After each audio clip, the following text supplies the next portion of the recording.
Hi, it's Paul from Model Builder International. Don't forget, subscribe to the channel, then you get notified of all the future videos, including the competitions, the reviews, and the occasional build. Not that I seem to have much time for any of that these days. So today we're going to look at the latest book from Nuts and Bolts. This is number 42 in this series. This one's all about the Einheitsdiesel.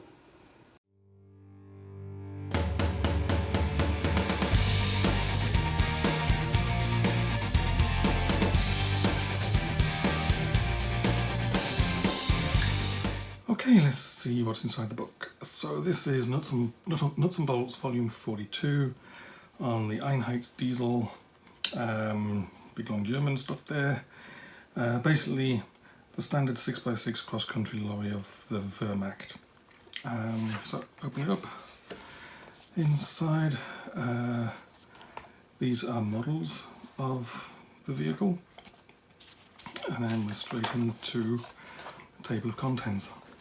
So, a bit of background. This Einheitsdiesel, basically think of it as like a Einheitsdiesel sort of means standard diesel. It was the standard 6x6 truck of the German army. Developed before the war, production ended end of 1940. It was a really good cross-country vehicle. Payload was a little bit on the light side considering how much the vehicle weighed. Basically the downside of it, it was designed for, should we say, peacetime use. It was awesome for what it was designed for, but the reality of war is you want something that can take some abuse and keep going and is easy to fix, and this wasn't quite what this was for. It wasn't quite that way. So anyway, table of contents, usual things: introduction, development, production, camouflage markings, and so on. But I'll go through. We start off with an introduction, basically development, where it came from. It was originally supposed to be one of a series of 3 vehicles. It was the only one that made it into production. Technical descriptions of everything, close-ups of the engine. If you wanted to build one of those, you can get all the wires in the right places.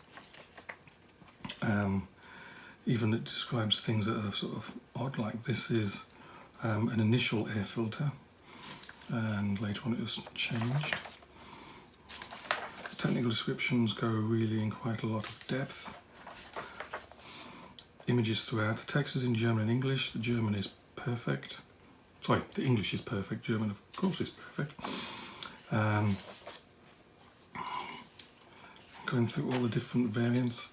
Basically, like most trucks, they start off with an open bed at the back, but there was all sorts of superstructures put on the back of the vehicle. And it goes through a complete list, and we'll see some of those when we go through the black and white photographs. Tools, special equipment, winter. There's about 14,500 produced of these. Technical changes that happened until, well, the last one here is 1943. Go through usage. Obviously this vehicle, you could stick it pretty much anywhere. It's kind of ironic that we build models of tigers, panthers, Shermans, things like that. But in all of the armies, there was way more trucks and soft-skin vehicles than there was of anything else. But this vehicle was used by everybody, everywhere, basically, from pre-war to the end of the war. You can stick a lot of things on the back of it as well. It was designed for towing infantry guns, all sorts of different trailers. Here's some of the different uses it was put to. Order of battle, or the organisation of individual units, how many trucks they had. This is just a sample because obviously practically all units had these vehicles. Production of the, the usual different variants that were produced by the factory. Camouflage, from pre-war 3-colour camouflage to end of war whitewash there. markings, license plates changed at one point. Conclusion overall. Basically pretty much what I said at the beginning, that it was a really good vehicle, but it was, in fact, the Einheitsdiesel was technically the furthest developed and the most cross-country mobile lorry of the Wehrmacht. And then modelling, they talk about the IBG kits, which apparently they need a bit of TLC when you're building them. They're not as simple, straightforward as the instructions, are not as good. And there's also some parts you'd expect to find in the kit which aren't there, which you'll have to find yourself. And then table of basically different kits and upgrade sets. So you can see these minor ones here, we actually sell those in our shop. And then there's the acknowledgements. Bibliography, 51 different documents were used as references.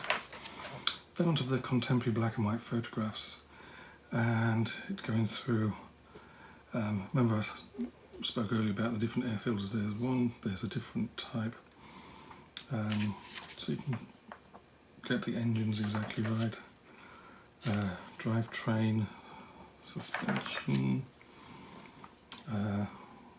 heaters, battery compartment, different types of snow chains that were fitted, and snow tracks.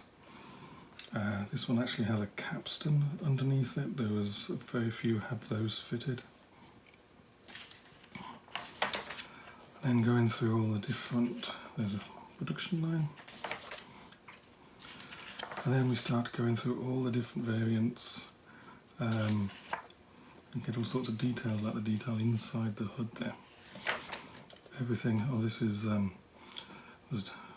warming up the engine this way was expressly forbidden, but obviously it happened. Then going through all the different uses and things that were put on the back of these trucks, from the J is maintenance. We'll go through all of these, towing a 10.5 centimetre howitzer. It's a flak feeling on the back of that one. Mechanical, that's the field kitchen. Two different types of kitchen that could be in the back of the truck. Basically there's loads and loads of photographs here onto communications vehicles. And don't forget, for every type of vehicle that was produced, there was also people who would basically put things together themselves. Snow plows, the crane that was fitted on the back of these vehicles, more communications vehicles, layout inside them,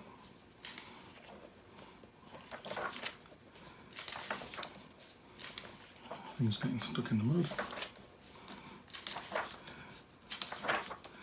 Here's something to look at. Great big antenna on the back of this one. I'll see pictures of it in a minute.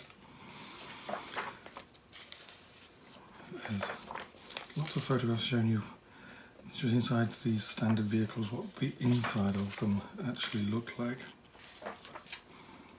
There's some antennas on the back. Now this is a doozy. This is putting this one up there. Obviously another communications vehicle. There you go. How about that for an antenna stuck on the back of a truck? 30 metres, so what's that, about just over 100 feet tall. Then some of those different vehicles, yeah, same type of vehicle, but in everything packed away. Pushing vehicles. Another type of snowplow with tracks. This is basically a variant for an amphibious truck. Think of it as like a duck, D-U-K-W. Only 4 were made. Then we're on to the line drawings. These are all in 1/35th scale. So I'll set those, gives you a good idea of where things are supposed to be on the suspension, which apparently if you're building the IBG trucks will come in useful. because a lot of the placements are a bit vague. Standard open back truck, suspension, sorry, different bodies on the back, all sorts of different things going on here, part views, snowplow, amphibious one. Then on to colour plates. I think there's 16 of these. Each one is based off a black and white image, like this black and white image is on page 59. So it shows you basically what you're seeing in the black and white and sort of interprets into the correct colours. Like this is the pre-war colours, France 1940, and so on and so forth, and different types of vehicle as well. That was 1944, 4 years after production had ended. These vehicles were still in use right up to the end of the war. And then on to vehicles that are still exist today and are in museums, full vehicles, partial vehicles and components. And in these you'll see photographs of sides of the parts of the vehicle that only models will be interested in getting a look at. So you can see exactly how things are put together and what things look like. And there's loads of photographs in here. I think there's 400 photographs in the book in total. So I go through all those. There's all sorts of details in these vehicles. I think they looked at 3 different vehicles in 3 different museums or collections, and then some components as well that are separate. And then we're on to the models that were built, a few notes about those. The one that's built. And there we go. What do we have? 206 pages, 400 plus photographs. Basically, if you plan on building one of these, this is the only book you're going to need to get. It contains all the information, both written about all the technical instructions, and there's a whole heap of photographs, loads of ideas for dioramas and how to place them and things like that. So it's probably the best book out on the Einheitsdiesel right now, combining both visual and text information. So many thanks to Nuts and Bolts for sending it along for us to have a look at.